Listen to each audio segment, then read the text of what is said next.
नमस्कार, दीपाज किचनमध्ये आज आपण उपवासासाठी तुपातील मोकळी सुटसुटीत खमंग आणि हिरव्या मिरचीची झणझणीत अशी खिचडी बनवतोय। बऱ्याच वेळा काय होतं, खिचडी चिकट होते किंवा थंड झाली की ती वातड बनली जाते। त्यासाठी काही खास टिप्स मी इथे तुम्हाला शेअर केलेल्या आहेत।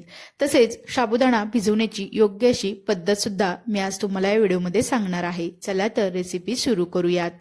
उपवासाची मोकळी सुटसुटीत खिचडी बनवण्यासाठी मी इथे 1 वाटी इतका साबुदाणा घेतलेला आहे। घरातील कोणत्याही भांड्याने तुम्ही ते साबुदाणा घेऊ शकता।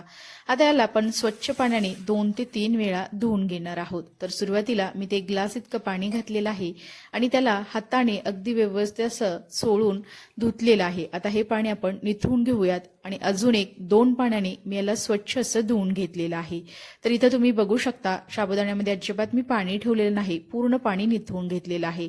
आता आपण यामध्ये अर्धी वाटी इतकं पाणी घालायचं आहे, म्हणजे ज्या वाटीने आपण साबुदाणा घेतला आहे अगदी त्याच वाटीने मी अर्धी वाटी इथे पाणी घातलेलं आहे।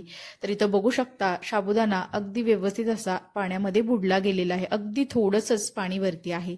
आता यावरती आपण झाकण ठेवायचं आहे आणि 4 ते 5 तासाकरता आपण याला असंच भिजत ठेवूयात। 4 ते 5 तासानंतर तुम्ही इथं बघू शकता आपला साबुदाणा अगदी व्यवस्थित असा फुललेला आहे आणि छान प्रकारे तो भिजला सुद्धा गेलेला आहे। आता आपण याला हाताने अगदी व्यवस्थित असं मोकळं करून घ्यायचं आहे। तर इथं तुम्ही बघू शकता साबुदाणा आपला मस्त असा फुगलेला आहे आणि छान असा भिजला सुद्धा गेलेला आहे।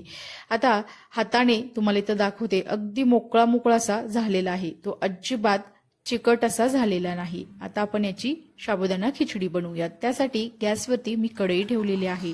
कढई आपली हलकीशी गरम झाली की त्यामध्ये आपण साधारणतः 2 ते 3 चमचे इथं तूप घालायचं आहे। इथं मी मोठे चमचे वापरलेले आहेत, तर तुम्ही बारीक चमच्याने म्हणाल तर 4 ते 5 चमचे इतकं तूप घालायचं आहे।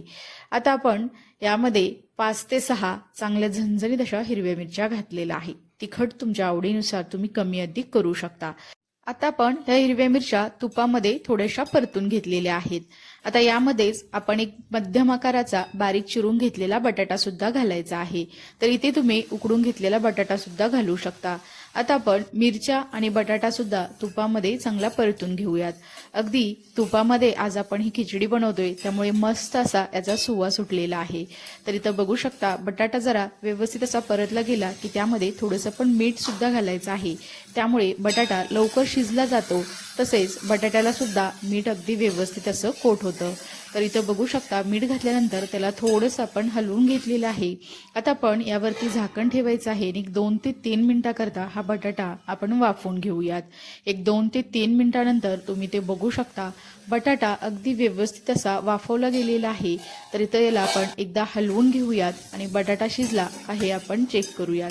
तर तुम्ही ते बघू शकता मी त्याला परत एकदा थोडंसं परतून घेतलेलं आहे आणि आपला बटाटा हा अगदी व्यवस्थित असा वाफेवरती शिजला गेलेला आहे।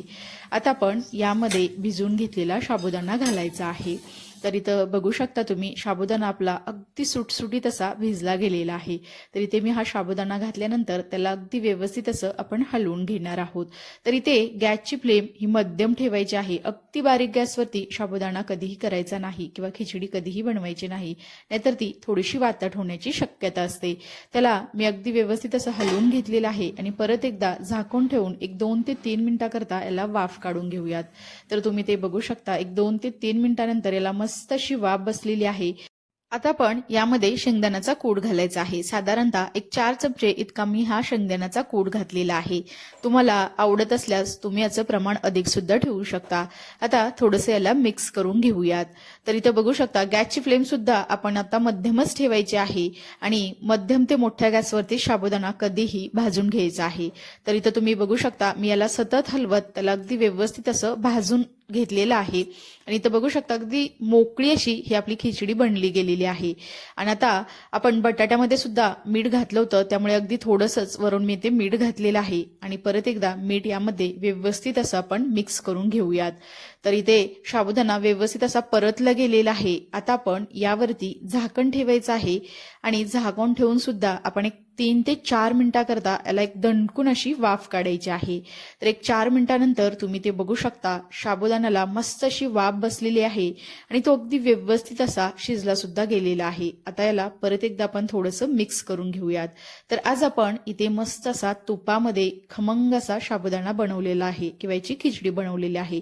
तुम्ही याऐवजी इथं तेल सुद्धा वापरू शकता. आणि इथं मी तुम्हाला दाखवते आपली खिचडी अगदी मोकळी अशी झालेली आहे आणि मस्त अशी शिजली सुद्धा गेलेली आहे. इथे ही खिचडी आपली तयार आहे. चला तर मग सर्व करूयात. आता सध्या मार्गशीर्ष महिना सुरू आहे. बऱ्याच जणांचे गुरुवार असतील किंवा रेग्युलर सुद्धा सर्वांचे उपवास असतात.